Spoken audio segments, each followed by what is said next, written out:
اولا الهاوس كيمنج ما بيجيش ينضف. عندي لمض محروقه في الاوضه محدش عملها لي. آم،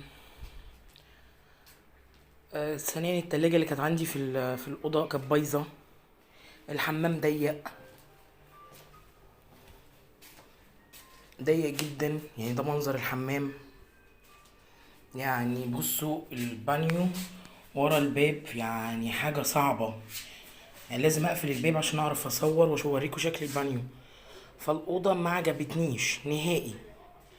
اولا العفش كمان غامق جدا، يعني المفروض الواحد جاي في مصيف او يشوف بحر او كده، طبيعي لازم الالوان تبقى فاتحه عشان يبقى يدي للجست اللي داخل الفندق، يديله كده زي طاقه ايجابيه.